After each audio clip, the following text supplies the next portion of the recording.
महाराज जी के श्रीमद् भगवद गीता की विषय वस्तु को व्याख्या परिवेशन किया गया।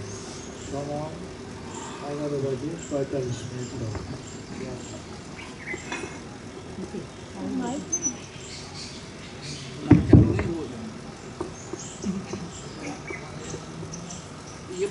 ये आप थोड़ा ये हो गया।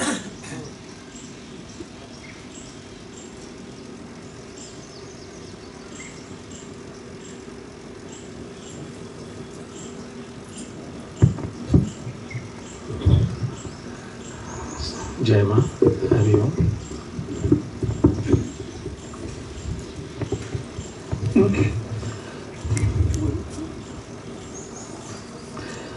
ओके, सबसे पहले 3 बार ओम और सहना भवतु।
सहनौ भुनक्तु सह वीर्यं करवावहै तेजस्विनावधीतमस्तु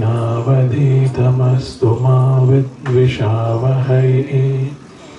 ॐ शान्ति शान्ति शान्ति। हरि ओम श्री गुरुभ्यो नमः। हरि ओम। ओम श्री गणेशाय नमः। ओम श्री सरस्वत्यै नमः। ओम श्री गुरुभ्यो नमः। ओम समस्त जन कल्याणे निरतं करुणामयं नमामि चिन्मयं देवं सद्गुरुं ब्रह्मविद्वरं सद्गुरुं ब्रह्मविद्वरं। जय मां। आज के एक पवित्र वसंत पंचमी के त्योहार पर सरस्वती माता का आज दिन है। सबको बहुत बधाई।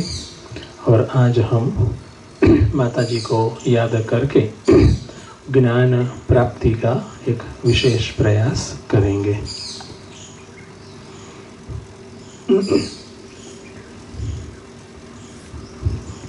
मैं पहला, दूसरा और तीसरा श्लोक का पठन करूंगा। सबसे पहले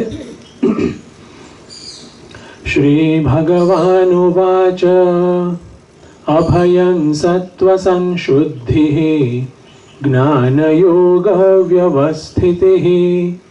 दानन्दमश्च यज्ञश्च स्वाध्यायस्तप आर्जवम् अहिंसा सत्यमक्रोधः त्यागः शान्तिरपैशुनम् दया भूतेष्वलोलुप्त्वं मार्दवं ह्रीरचापलम् तेजक्षमा धृतिः शौचम् अद्रोहो नातिमानिता भवन्ति सम्पदं दैवीं अभिजातस्य भारत। ये टोटल 26 दैवी संपत्ति, दैवी क्वालिटी, सद्गुण है जो हर कोई साधक के अंदर होने चाहिए। जो साधक के अंदर ये गुण है वो ज्ञान प्राप्ति का अधिकारी बनता है, वो ज्ञान प्राप्ति का अधिकारी बनेगा। तो हमारा परम पुरुषार्थ क्या होना चाहिए? इस प्रकार की क्वालिटी का अर्जन करना, बढ़ाना, जिसमें पहले ही श्लोक में भगवान ने 9 अलग अलग क्वालिटीज दे दी है। अभयम सत्व संशुद्धि, ज्ञान योग व्यवस्थिति, दानम दमः यज्ञ स्वाध्याय तप आर्जवम। तो उसमें हमने ऑलरेडी देखा है कि ज्ञान योग व्यवस्थिति ही, दानम, अभयम, स्वाध्याय, आज का तो दिन भी ऐसा शुभ है, तो स्वाध्याय परायण व्यक्ति को बनना चाहिए, इच्छा परायण नहीं, स्वाध्याय परायण, जिसमें हर रोज धार्मिक आध्यात्मिक ग्रंथ का स्वाध्याय हो। और स्वाध्याय हमने 3 अलग अलग लेवल में, 3 अलग अलग प्रकार से भी है वो देखा था। एक है पारायण, जिसमें शब्द आवृत्ति हम करते हैं, अलग अलग गीता जी के भी पारायण होते हैं, रामचरितमानस के पारायण होते हैं, अलग अलग पारायण होते हैं। उपनिषद के मंत्रों का भी पारायण होता है, सविशेष भाष्य पारायण भी होता है, तो उसका भी महत्व है। और उससे आगे दूसरा एक है जहाँ पर जो शब्द है उसका अर्थ ग्रहण करने का, उसको समझने का प्रयास, ठीक है, तो वो भी एक पारायण है, वो भी एक स्वाध्याय है। जहाँ पर जो शब्द का गूढ़ार्थ है उसको समझने का प्रयास करते हैं, जैसे अभी हो रहा है। और तीसरा है वो है स्व अवलोकन, ठीक है, वो भी स्वाध्याय हो गया। किसका अध्ययन करना? स्व का, अपने ही अंतःकरण का, अपने ही जीवन का, अपने ही क्रियाओं का, अपने ही आदतों का, अपने ही व्यवहार का अध्ययन करना। और वो अध्ययन का बेस कैसे बने? अध्ययन ऐसा नहीं कि अच्छा है या बुरा है ना, वो प्राकृत या बेसिक लेवल का हो गया। अध्ययन का बेस होगा भगवत गीता, अध्ययन का बेस होगा वेदांत, अध्ययन का बेस होगा गुरु वाक्य, गुरु का उपदेश, वेद। उसको समझे और तद अनुसार फिर अध्ययन करे स्वयं का, कि मैंने किस प्रकार से कितना जो भी एक आदर्श है तद अनुसार का मेरा व्यवहार या फिर जीवन जिया या फिर नहीं जिया। और तद अनुसार ही 4 अलग अलग जो बात है, सबसे पहले स्वयं में जानना, अंदर देखना, इंट्रोस्पेक्शन, अंतर अवलोकन करना, और फिर जानना, डिटेक्ट करना कि देखो ये मेरे में खामी है, ठीक है, और उसको दूर करने का प्रयास। प्रायः उसकी विरोधी आदतें या फिर विरोधी व्यवहार वहाँ पर हेल्प करता है। और फिर सद्गुण, जो सही जो क्वालिटी है उससे उसको रिप्लेस करना। जैसे फॉर एग्जांपल मैं देता हूँ कि जैसे असत्य बोलते हैं, कहीं पर झूठ बोला, तो उसका विरोधी क्या हो गया? सत्य। तो सत्य को हमने अप्लाई कर दिया, कभी रिजोल्यूशन, कभी मैं सत्य बोलूँगा, एग्जाम्पल तरह। तो ये आवश्यक है, ठीक है। तो स्वाध्याय अध्ययनम, देखो अध्ययन तो होता ही है अलग अलग प्रकार से। हम देखें कि इवन जो हमारी एजुकेशन सिस्टम है वहाँ पर भी अध्ययन होता है, स्कूल्स है, कॉलेज है, कुछ अलग अलग दूसरे भी डिग्री कोर्स है, सर्टिफिकेट कोर्स है, सब चलता है। लेकिन वेद अध्ययन कितना होता है? अभी देखिए कुछ घर में साउथ इंडिया में कुछ ज़्यादा पाया जाता है कि छोटा बच्चा होता है तो उसको सबसे पहले इस प्रकार के वेद की शिक्षा देते हैं, जो भी जितना पकड़ सके। गायत्री की शिक्षा देते हैं, संध्या वंदनम करवाते हैं, वेद के संस्कार देते हैं, और फिर धीरे धीरे साकर उसको जो रेगुलर एजुकेशन है वो भी देते हैं, और पैरेलली वेद का भी अभ्यास ज़्यादा कराएंगे। तो जब वो बच्चा बड़ा हो जाता है तो उसके पास भौतिक जगत का भी ज्ञान है और वैदिक संस्कार भी उसके पास है। उसको कहते हैं अध्ययनम। दूसरा एक प्रकार, हम सब के लिए तो गाड़ी छूट गई है ना, तो फिर दूसरी गाड़ी पकड़नी है, स्पेशली काम करना है उसके ऊपर। ठीक है, तो स्वाध्याय ये आवश्यक चीज है।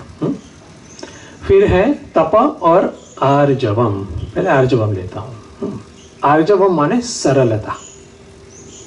ये दूसरा एक गुण, क्वालिटी यहां पर भगवान बताते हैं कि ये साधक में होनी चाहिए, सरलता। मन के लेवल पर, बुद्धि के लेवल पर, देह शरीर के लेवल पर सहजता, सरलता। उसके व्यवहार में अहंकार की झलक न दिखे, उसके व्यवहार में सरलता दिखे, निर्मलता हो, एक टेंडरनेस कहते हैं ना, सौम्यता। उसका अनुभव स्वयं को तो हो, अन्य को भी हो। उसका विरोधी क्या है? ईगो बेस्ड, तो अहंकारी उसका व्यक्तित्व है। तो उसके व्यवहार से अहंकार दिखता है। आई आई आई, मेरा मत, या फिर मेरी बात, या मेरा कार्य, है ना, मेरी जगह, सब मेरी मेरी मेरी, वो ऐसा दिखता है। तो वो नहीं होना चाहिए। क्यों?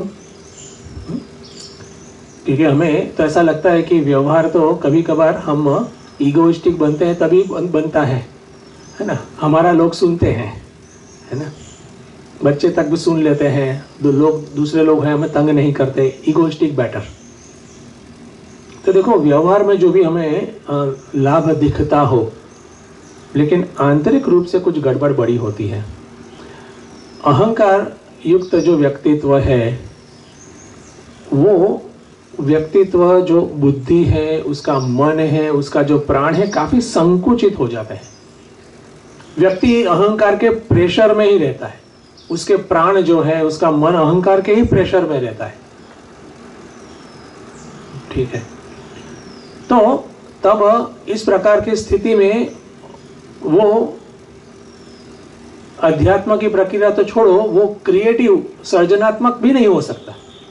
व्यवहारिक जगत में भी अपनी क्रिएटिविटी गई, अपनी आध्यात्मिक यात्रा जो गई, क्योंकि आध्यात्मिक यात्रा में चाहिए मन जो है उसमें कोई भी प्रकार का प्रेशर ना हो, भौतिक जगत का, अहंकार का, उसकी जो भावनाएं विशाल हो, शुद्र ना हो।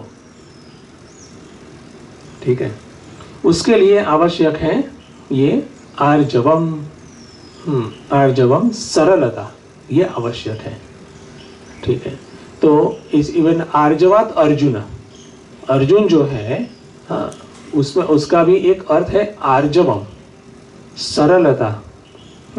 अर्जुन एक वीर योद्धा है, लेकिन वो कहते हैं मल्टी फैसेट उसकी पर्सनालिटी है, अलग अलग काफी उसके अंदर गुण है। वो सत्य शोधक भी है, वीर है, श्रेष्ठ है, क्षत्रिय है। उसके अंदर आर्जवम का भी गुण है। ठीक है, रुजुता। ठीक है, तो ये भी है, काया, मना और वचन, तो तीनों में हार्मनी है। आर्जवम का तभी दूसरी एक बात करता हूं कि जो हम सोचते हैं वो ही बोले, और तदनुसार के यहाँ ही हमारा कर्म हो। काया, कर्म, ओके, वाचा हमारी वाणी, और मनसा हमारे विचार। और हमारे विचार कैसे हो? जो गीता जी या फिर जो शास्त्र वेद कहते हैं उसके अनुरूप हो। ऋतं वदिष्यामि, सत्यम वदिष्यामि, कहते हैं ना। तो इस प्रकार से जो व्यक्ति के व्यक्तित्व में एक सूत्रता है, ठीक है, उसको वहां पर आर्जवम का गुण कहते हैं। अगर इस प्रकार से नहीं है तो क्या होगा, देखो वो भी देख ले थोड़ा, तो उसका आर्जवम का इंपॉर्टेंस पता चल जाता है। अगर एक सूत्रता व्यक्तित्व में नहीं है तो हो सकता है कि व्यक्तित्व का कोई एक हिस्सा जो है वो पावरफुल हो जाए। हाँ, जैसे व्यक्ति जो है सफल हो गया भौतिक क्षेत्र में, कोई पर्टिकुलर अपने एरिया में, लेकिन व्यक्तित्व के दूसरे जो अंश है, हाँ, वो कुंठित रह जाएंगे, है ना। परिणाम स्वरूप देखेंगे तो दूसरे एरिया में व्यक्ति जीरो है। देखो फॉर एग्जाम्पल, वो बिजनेस में बहुत अच्छा होता है लेकिन रिलेशन में जीरो, या फिर अपना जो भी कार्य है वो करता है, स्टडी है वगैरह, लेकिन अगर इस प्रकार से आर्जवम का गुण नहीं है तो हो सकता है कि उसके अंदर काफी टेंशन, स्ट्रेस वगैरह सब हो। दूसरे जो व्यक्तित्व के आयाम है वहां पर विसंवादिता, तो आर्जवम माने व्यक्तित्व की संवादिता। एक बड़ा सा एक अच्छा सा सुभाषित है, मनसी एकम, वचसी एकम, कर्मणि एकम महात्मना। मनसी अन्यत, वचसी अन्यत, कर्मणि अन्यत दुरात्मना। ओके, महात्मा का लक्षण ही क्या है कि जहां पर काया, वाणी और मन, उसमें एक सूत्रता हो।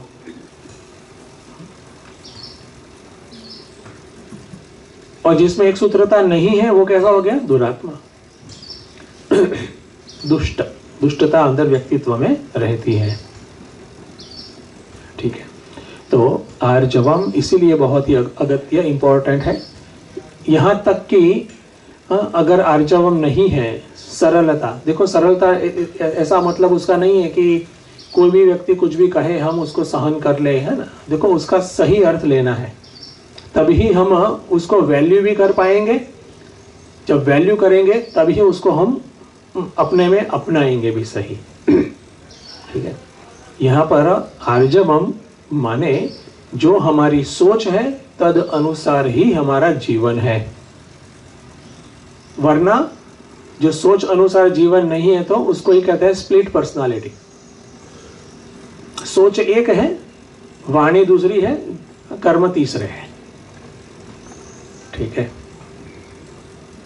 तो जिसको कहते हैं इंग्लिश में इंटीग्रेशन ऑफ पर्सनालिटी, वो उसको ही आर्जवम कहेंगे।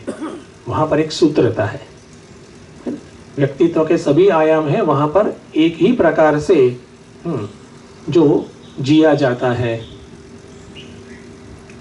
तो ये इंपॉर्टेंट एक गुण है आर्जवम। ठीक है, तो ये आर्जवम भी अचीव करने का प्रयास व्यक्ति करें। सबसे पहले उसको बहुत अच्छे से समझ लें, उसकी वैल्यू, उसकी इंपॉर्टेंस, क्यों इस इंपॉर्टेंट है, वो व्यक्ति समझ ले। अगर हम समझ लेते हैं कि ये गुण बहुत ही इंपॉर्टेंट है, उसके बगैर काम नहीं हो सकता है, तब हमारी बुद्धि उसको पाने के लिए प्रवृत्त हो जाएगी अवश्य। अगर वो इंपॉर्टेंस नहीं है तो हमें क्या सिग्नल मिलेगा, ये गुण है तो अच्छा है, ठीक है, it's a good to have. माने अगर हमने पा लिया तो अच्छी बात है, नहीं तो दैट्स ओके, है ना। वरना दूसरे भी कोई रास्ते होंगे आगे बढ़ने के, है ना। ये देखो सद्गुण तो बढ़ाने ही पड़ेंगे, है ना। तो इस प्रकार की स्पष्टता अभ्यास से मिलती है। तो हम सब वो स्पष्टता धारण करें। ओके, फिर जो इस पहले श्लोक में जो लास्ट वाला जो गुण है वो है तपस, तप। और ये तप बहुत ही इंपॉर्टेंट है। सभी गुण इंपॉर्टेंट है हम कहेंगे। इवन ये तो 16वां चैप्टर है, 17th चैप्टर 17वां चैप्टर जो है वहां पर भी भगवान ने तपस की बहुत अच्छे से बात की है। और वो तप के काफी अलग अलग अर्थ हैं। सात्विक तप, राजसिक तप, तामसिक तप, ठीक है, वहां पर विशद व्याख्या है, हम उसमें वहां पर नहीं जाएंगे। तप शब्द जो है उसको देखते हैं। तप माने क्या? तप माने हम समझकर हमारी स्वयं की इच्छा से, हमारी स्वयं की विल पावर से, इच्छा शक्ति से प्रतिकूल परिस्थिति को स्वीकार करें। प्रतिकूल परिस्थिति को स्वीकार करें, प्रतिकूल जो भी है। हाँ, क्यों? प्रयोजन क्या है? तप से ही बल मिलता है। तप से ही बल मिलता है। लेकिन ये कैसी प्रक्रिया होनी चाहिए? जब समझकर हमारी ही इच्छा से, हमारा विल पावर यूज करके जब प्रतिकूल परिस्थितियां हम अपने ऊपर लेते हैं, उसको कहेंगे तप। और प्रयोजन, उसका फल क्या है? ठीक है, तो हमारी जो भी तप का एरिया हमारा है वो ज्यादा बलशाली बनेगा, वो ज्यादा बलशाली बनेगा। देखो, तप से हम सबसे पहले हमारे माइंड में आता है उपवास, है क्या नहीं? तो देखो, उपवास करते हैं सही मायने में उपवास। बाकी कभी कभार काफी उपवास ऐसे होते हैं कि उपवास के बाद उनको कॉन्स्टिपेशन हो जाता है ना? उपवास के बाद देखते हैं कि वजन बढ़ गया, ऐसी गड़बड़ हो जाती है। तो उसको बात नहीं कर रहे हैं, वो जो भी हो। सही मायने में जो उपवास है, परिणाम स्वरूप क्या होगा? हमारी जो एक सेल्फ कंट्रोल है भोजन के प्रति, वो बढ़ती है ना? शरीर के लेवल पर बात करते हैं, ठीक है। हमारा आरोग्य जो है वो भी बेटर होता है। शरीर की जो इम्यूनिटी है, रोग प्रतिकारक शक्ति, वो भी बेटर बनती है। ये उसके शरीर के लेवल पर उसके लाभ है। बल मिला, कैसे मिला? उपवास रूपी तप से। ये तप तो काफी अलग अलग प्रकार के होते हैं। देखो, आपको पता होगा, देखो यहाँ पर देखो, माँ नर्मदा जी के तट पर हम हैं, तो एक बड़ा सा तप यहाँ पर लोग करते हैं, वो है नर्मदा परिक्रमा। नर्मदा माता की परिक्रमा, वो गाड़ी वाली नहीं, हाँ, पैदल है ना? गाड़ी वाली जो भी, उसका जो भी लाभ है, भाव तो लाभ है, उसमें मिलता है कुछ। लेकिन यहाँ पे बात करता हूँ पैदल, हाँ, जो नर्मदा की परिक्रमा करते हैं। काफी साधुओं ने इस प्रकार से, साधु है, गृहस्थ है, हाँ, उन्होंने परिक्रमा की है और करते भी हैं। क्यों करते हैं? ये तप है। तप से काफी अलग अलग एरिया में शक्तियां मिलती हैं। आध्यात्मिक शक्ति सबसे प्रमुख। साउथ इंडिया में भी शबरीमला का एक मंदिर है, पता होगा सबको। वहां भी एक प्रतिवर्ष तप करते हैं, 40 दिन का होता है। और जंगल में से जाना और बिना जूते खुले पांव जाना, 45 किलोमीटर्स का वो रास्ता है। 40 दिन पर अलग अलग प्रकार की जो भी तपश्चर्या है वो करनी होती है। जमीन पर सोना है, खाने में संयम, व्यवहार में संयम, ब्रह्मचर्य एक्सेट्रा, काफी कुछ अलग अलग उसकी लिस्ट है और काफी लोग करते हैं। इवन मैंने देखा है कि जो 4 धाम है हिमालय के, वहां पर भी काफी लोग, साधु स्पेशली, वो चलकर वो वहां पर वो धाम यात्रा करते हैं। तपस, ठीक है, तो ये तप है और तप से ही बल मिलता है। ऐसा नहीं कि मुझे भूख लगी है, मेरे पास खाना नहीं है तो उसको तपस कहेंगे, नो। मेरे पास सब सुविधा है लेकिन फिर भी मैं भूखा रहूं, विशेष प्रयोजनवत, उसको कहेंगे तप, विलफुली, मेरी समझ और मेरी इच्छा के साथ। तो इस प्रकार से ही कुछ काम होता है। भगवान शंकराचार्य एक जगह पर कहते हैं तप का मतलब क्या है, शरीर पीड़नम। लेकिन शरीर पीड़नम याद रखना है, साथ में क्या है, समझ के साथ। उसका जो प्रयोजन, उससे क्या फल मिलने वाला है, वो भी हमारे अंदर क्लियर हो, ठीक है। उसको ही जो फल जो है, मैंने कहा शरीर की शक्ति बढ़ती है ना, मनोबल भी बढ़ता है, उसको ही दूसरे शब्द में कहते हैं तितिक्षा का बल बढ़ता है। अभी दूसरा एक टेक्निकल वर्ड है, तितिक्षा का बल बढ़ता है। शरीर के लेवल पर भी तितिक्षा बढ़ती है, इंग्लिश में कहते हैं टॉलरेंस पावर, वो बढ़ता है। तो इस प्रकार से तप के भी लाभ काफी है। ओके, हमें तितिक्षा क्यों बढ़ानी है, क्यों हमें तितिक्षा का बल हमारा बढ़ाना चाहिए, तो वो भी जानना आवश्यक है। सबसे पहले ये हमारा जो प्रारब्ध है, हमारा जो जीवन है, उसका पहला लाभ मैं बता रहा हूं। पहला कि हमारा जो प्रारब्ध है वो हर हमेशा हमें सानुकूल परिस्थिति ही नहीं देता है, प्रतिकूलता भी आती है। ओके, जीवन में हमेशा दुख भी आता है। कहीं पर हम ऐसा लगता है कि हम फंस गए, कहीं पर लगता है कि अभी उसका कुछ उपाय नहीं दिखता है, हमें सहन ही करना पड़ेगा। तो जब हमें सहन करना ही है, दुख आता है, तो वो सहन करने की शक्ति अगर तप युक्त जीवन है तो उसको वहां से मिलेगी।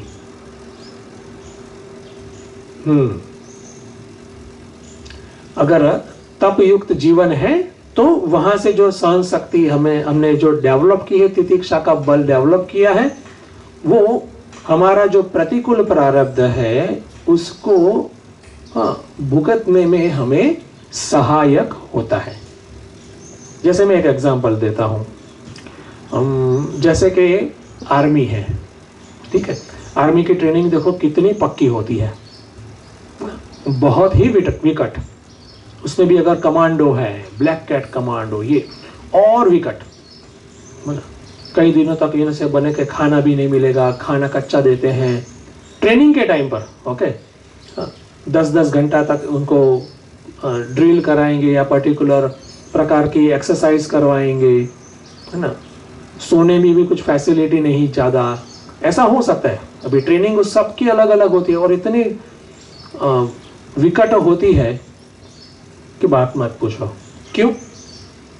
ट्रेनिंग टाइम पर अगर इस प्रकार से उनको इस प्रकार के वातावरण से उनको पास किया तो परिणाम स्वरूप उनकी शक्ति, तितिक्षा की शक्ति बढ़ी, ठीक है। और ऐसा ही व्यक्ति जो सोल्जर है, सैनिक है, वो जब एक्चुअली रण क्षेत्र पर उसको कुछ डिफेंड करना है अपने देश को, अपने आदर्श को, देश के आदर्श को, सार्वभौमता को, तो वो कर पाएगा, क्योंकि वहां भी परिस्थितियां ऐसी ही होती हैं। वहां पर परिस्थितियां ऐसी होती है। तो कहते हैं ना कि हर कोई को अपने जीवन की लड़ाई लड़नी होती है। कैसे लड़ेंगे, है ना। हाँ, तितिक्षा के बल से रौली पौली होकर तो नहीं हो सकता, या आप फिर रोएंगे ही, है ना। फिर हमारे हाथ में रोना ही होता है। फिर हम कहेंगे मैंने तो किसी का कुछ बिगाड़ा ही नहीं है, फिर ऐसा मेरे साथ क्यों होता है, क्यों लोग मेरे पीछे। अरे कोई पीछे नहीं पड़ा है ना। वीकनेस तो तितिक्षा ये तप से आता है, ठीक है। तो ये एक पहला लाभ है। दूसरा लाभ है। दूसरा ये लाभ है कि जब इस प्रकार से विकट परिस्थितियां आती हैं, हम तितिक्षा से उसको फेस कर सकते हैं और वो विकट परिस्थिति में हम हमारा धैर्य नहीं चूकते, हमारा जो धैर्य है बना कर रखते हैं। देखो एक सामान्य सा एग्जांपल देता हूं, जैसे उपवास है, व्यक्ति उपवास रेगुलर करता है, साल में एक बार ऐसा नहीं है, रेगुलर। तो जब कोई परिस्थिति ऐसी आई और हुआ कि खाना अपने टाइम पर नहीं मिला, तो व्यक्ति व्याकुल नहीं हो जाएगा। भूख लगी है, ठीक है, आई कैन बेयर, वे देखते हैं कितना समय लगता है, व्हाटएवर, वो व्याकुल नहीं हो जाएगा। आपने देखा था कुछ कुछ लोग ऐसे होते हैं कि बहुत ही व्याकुल हो जाते हैं, जैसे खाने बगैर वो तुरंत मर ही जाएंगे, और फिर क्या कहेंगे, मैं बहुत ही सेंसिटिव हूं, मुझे तुरंत खाना। सेंसिटिव नहीं, वीक हो भैया, वीक हो आप, इम्पल्सिव हो, ये सही शब्द है ना। मुझे बहुत ही सेंसिटिव, मैं भूख सहन नहीं कर पाता। क्यों? तप का बल नहीं है, तितिक्षा का बल नहीं है। ठीक है, ये भी एक है। तो विकट परिस्थिति, तो हम धैर्य रख पाते हैं। अभी तो मैं सिर्फ शरीर के लेवल पर, या फिर जिसका खाने की बात है वगैरह, या कोई विकट बाह्य परिस्थिति आई, उसका भी एग्जाम्पल है अभी, ठीक है। ये आंतरिक रूप से भी इतना ही लागू होता है। देखो एक और लाभ है आंतरिक रूप से। विकट परिस्थिति जब आती है, प्रतिकूलता, जहां पर नेचुरली दुख मिलता है हमें, अगर तितिक्षा का बल है, कैसे मिलेगा? तप से। तितिक्षा का बल है तो हम रिएक्टिव नहीं हो जाएंगे।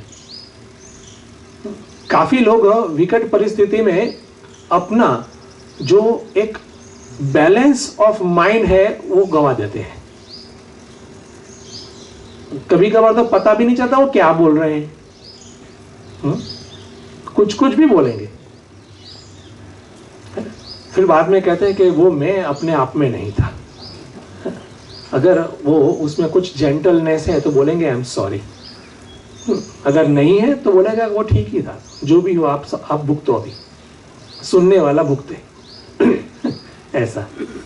तो पॉइंट क्या है कि हम अगर तितिक्षा का बल है तो विकट परिस्थिति में इम्पल्सिव न होकर विवेक युक्त जिस प्रकार का रिस्पॉन्स देना है हम दे पाएंगे। क्यों? उसके बेस में तप है। देखो तप का कितना लाभ है, बड़ी बात है।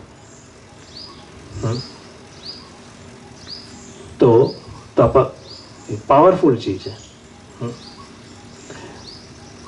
और उपवास तो एक ही है जो खाने के एरिया में है, काफी अलग अलग दूसरे भी तप हैं जो हमारी आदतें हैं, उस आदतों को, जैसे संयम सप्ताह, यहाँ पर देखो तप का कितना अलग अलग एरिया से तप माने हमें दिया है ना।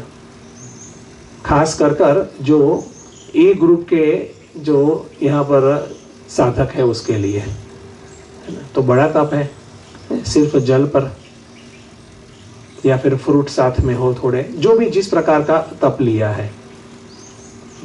और 7 दिन के लिए जो हम घर में जिस प्रकार से जीते हैं, बेसिक जो भी जिसको हम बेसिक कहते हैं वो भी नहीं करना। परिणाम स्वरूप ही हमारा जो चित्त है ज्यादा से ज्यादा साधना में लग पाएगा।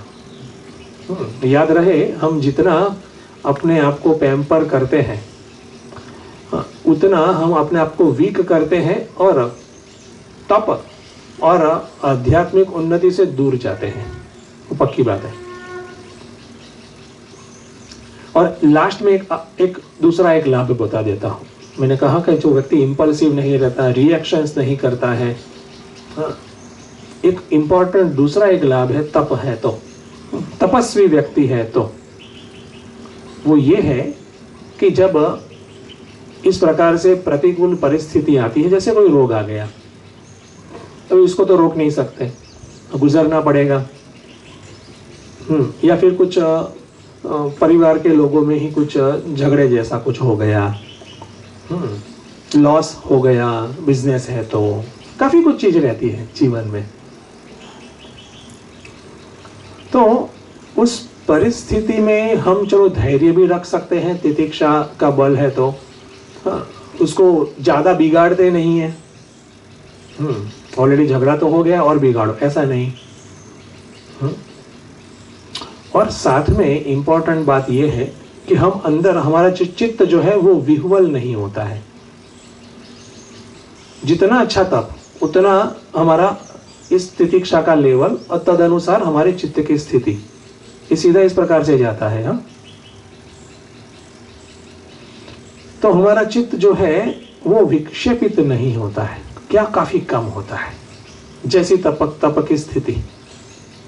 और परिणाम स्वरूप इस प्रकार की विकट परिस्थिति के द्वारा एक विशेष बात होती है, वो हम कर पाते हैं।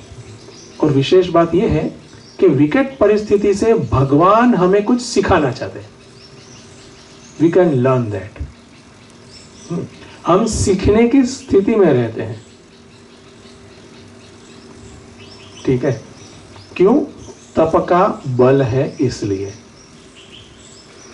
अगर तप का बल नहीं है, तप के परिणाम स्वरूप तितिक्षा नहीं है अंदर, तो क्या होगा? विकट परिस्थिति में व्यक्ति ही खुद इतना विक्षेपित हो जाता है, उद्वेगित हो जाता है कि बस इसमें से बाहर निकलो, बाद में देखते हैं बात का, ऐसा ही सोचेंगे, क्योंकि उसका लेवल ही नहीं है। तो जो समय में जो सीखना था वो तो मिस कर दिया। ठीक है, वो मिस कर दिया। तो आयु बढ़ी लेकिन समझ नहीं बढ़ी, है ना। इसलिए कहते हैं ना, कुछ कुछ लोग आयु में तो बड़े होते हैं, अंदर से बच्चे होते हैं, है ना। ऐसा भी है। तो तपस, अभी देखे, इवन एग्जाम्पल मैं देता हूं, जैसे अर्जुन का, है ना। हमने देखा पहले चैप्टर अर्जुन विषाद योग, तो काफी अलग अलग प्रकार से अर्जुन ने बात की भगवान से कि मेरे ही स्वजनों को मुझे मारना है, मुझे पसंद नहीं है, एक्सेट्रा। कहते थे कि ये गलत कर रहे हैं हम। तो वो शोक से विह्वल हो गया था। क्यों? स्वजनों के प्रति राग था, शोक से विह्वल भी हो गया था।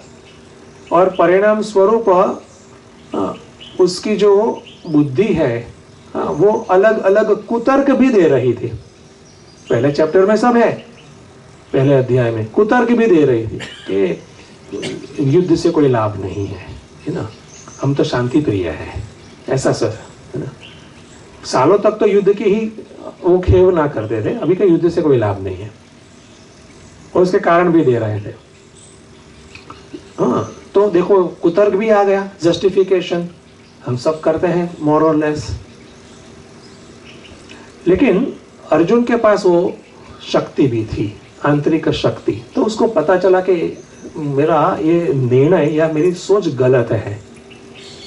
हाँ, परिणाम स्वरूप भी उसने भगवान का शिष्यत्व का स्वीकार किया, है ना। अपने अंदर का मोह वो जीता नहीं, अपने अंदर जी तप की जो तितिक्षा है वो जीती, आर्जवम जीता। ठीक है, जो भी उसका एक स्वाध्याय का बल था वो जीता। और परिणाम स्वरूप अर्जुन ने भगवान से उपदेश लेकर जो सही था वो समझा और सही था वो किया भी। देखो हमारे जीवन में भी हमें यही करना होता है। हमारे सभी के जीवन में जो भी परिस्थितियां आती है, खास करके ये विकट परिस्थितियां, तब हम किस प्रकार से व्यवहार करते हैं वो मैटर काफी बहुत करता है। और उसमें तप की शक्ति जो है, तप से ही हमारा शक्ति का संवर्धन होता है। ठीक है, हमारी जो मानसिक शक्तियां बढ़ती है। और देखें, ये तो मैंने लाभ कह दी अलग अलग प्रकार से।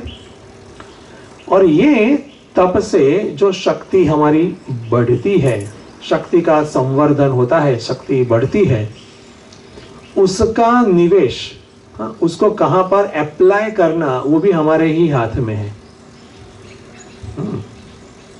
देखो, तप से शक्ति बढ़ाकर हम भौतिक क्षेत्र में भी कुछ कमाई या फिर विकास कर सकते हैं। लोग करते भी हैं, है ना, लोग करते भी हैं कि काफी बड़ा माता जी की बढ़िया से उपासना की और या फिर ऑनगोइंग बेस पर उपासक है, लेकिन शक्ति मिलती है, लेकिन साथ में उनकी एक इच्छा भी है कि मेरा जो बिजनेस है उसमें नंबर 1 बन जाऊं, तो बनते भी हैं, आगे भी बढ़ते हैं, क्योंकि शक्ति है उसके पास, उसने वहां पर लगाई, वो ठीक है। चलो ठीक है, इन द सेंस कुछ तो करते हैं। बेस्ट क्या है साधक के लिए, भक्त के लिए क्या है कि वो शक्ति का उपयोग आध्यात्मिक उन्नति में लगाए, वो शक्ति का उपयोग कर्मयोग में, बेटर कर्मयोग हो, बढ़िया वाली सेवा हो, नेक्स्ट लेवल की सेवा हो, नेक्स्ट लेवल की साधना हो, उसमें लगाए। तो स्पिरिचुअलिटी, आध्यात्मिक संवर्धन में वो शक्ति का निवेश, वो आदर्श है। तप आवश्यक है, तप के व्यवहारिक भी काफी लाभ है, शक्ति संवर्धन उससे होता है, हमारी जो वीकनेसेस है वो कम होती है, विल पावर बढ़ता है, संकल्प शक्ति बढ़ती है, संकल्प में दृढ़ता आती है। ओके, जो हमारा संकल्प है उसमें कोई भी अवरोध आते हैं तो तब हम वहां पर डटे रहते हैं। ऐसा नहीं कि अभी तो अवरोध आ गए, अभी दूसरा कुछ काम, नो, वहां पर दृढ़ता के साथ हम लगे रहते हैं, क्योंकि अवरोध तो आते ही हैं, कुछ ना कुछ हमारे प्रयोजन सिद्ध करते हैं, तो चाहे भौतिक हो या आध्यात्मिक हो, अवरोध तो आएंगे अंदर से, बाहर से या दोनों से। तो वहां पर डटे रहने की जो बल है वो भी तप से मिलता है। तो इसको उल्टा कर देते हैं कि अगर अवरोध, हमारे जो भी प्रयास है, शुभ प्रयास है, साधना है, सेवा है, उसमें अवरोध आते हैं और हम उसमें लगता है कि यार हम नहीं कर पाते हैं, अवरोध को पास नहीं कर पाते हैं, अवरोध के सामने हम झुक जाते हैं, ऐसा लगता हो तो क्या समझना चाहिए कि तप की शक्ति कम है। तप बढ़ाओ, तप बढ़ाओगे तो उसका जो रिजल्ट है यहां पर मिलेगा। ठीक है, तो इस प्रकार से उसको देखना चाहिए, है ना। इवन उपनिषद में भी अलग अलग प्रकार से कहा है, ब्रह्मा देवानाम मुंडक प्रथम संभुव हुआ, वहां का यस्य ज्ञानमयम तप तपसा चीयते ब्रह्म, वहां पर भी तप की बात है, लेकिन तप किस प्रकार का है, ज्ञानमय तप, ज्ञानमय तप आलोचने, ऐसा भी इस प्रकार से उसका एक रूढ़िय अर्थ है। तो तप जो है बहुत ही इंपॉर्टेंट है।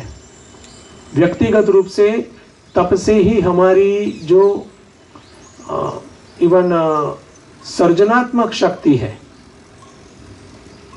वो बढ़ती है, जो अंतर्बाह्य जो अलग अलग प्रकार के जो प्रेशर हम फील करते हैं वो हट जाते हैं तप से ही, और परिणाम स्वरूप सर्जनात्मक शक्ति बढ़ती है, हमारा कॉन्फिडेंस भी बढ़ता है। अवरोध के सामने जो भी हमारा प्रयोजन है, गोल है, उसके पाने में जो अवरोध आते हैं उसको फेस करने में भी हमें ज्यादा आसानी होती है। हाँ ठीक है, इसलिए ये तप की शक्ति बहुत ही आवश्यक है, ये बहुत ही अच्छी एक आदत है। और वो तप में भी कैसा होना चाहिए, नेक्स्ट लेवल, है ना। जो हम तप में आरूढ़ हो गए हैं, वो तप तो उससे मिलने वाला लाभ भी हमें मिल रहा है, आगे वहां पर भी आगे बढ़ना चाहिए। अभी नेक्स्ट लेवल का तप, जिससे हमें परिणाम स्वरूप नेक्स्ट लेवल की तितिक्षा और मानसिक शक्ति, संकल्प बल एक्सेट्रा हमें मिलेगा। ठीक है, तो तप, ठीक है। तो यहाँ पर पहले जो श्लोक है उसमें 9 अलग अलग क्वालिटीज, वहाँ पर जो तप है, आर्जवम, दान, दम, यज्ञ, ये सभी क्वालिटीज हमें आवश्यक है आध्यात्मिक रूप से आगे बढ़ना है तो। ठीक है, दान बहुत ही बड़ी एक आध्यात्मिक साधना है। हमें लगता है कि सिर्फ एक क्रिया है, नहीं, आंतरिक रूप से काफी परिवर्तन उससे होता है।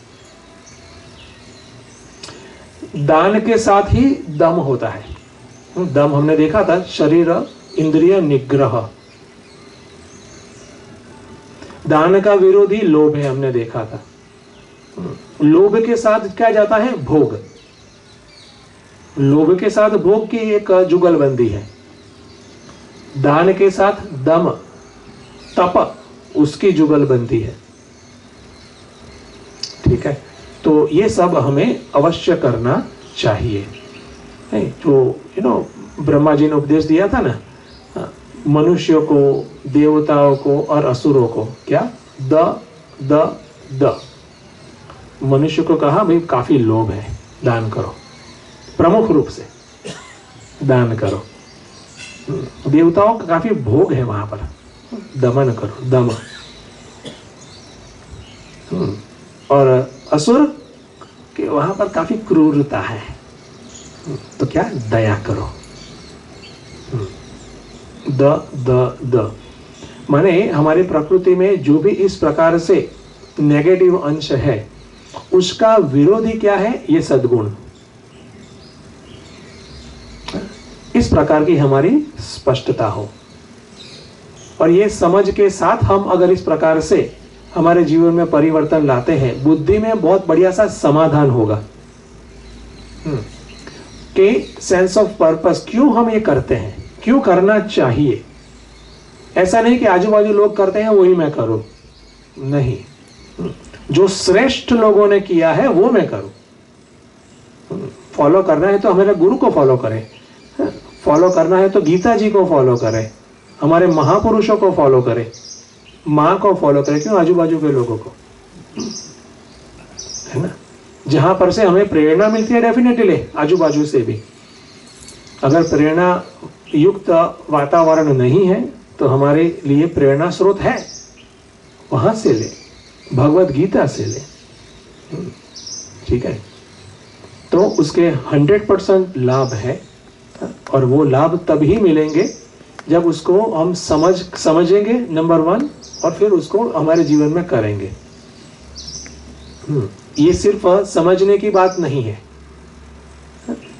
समझना है, समझे है तो बहुत एक अच्छी उपलब्धि है। हमें तद अनुसार अनुष्ठान हमें इसके जीवन में उतारने में बहुत आसानी होगी। ओके, जो आंतरिक विरोध आएगा हमारे मन से, हमारे संस्कार जो भी है, जैसे उनमें विरोध भी आएगा, तो वो विरोध के सामने हम फाइट दे सकते हैं।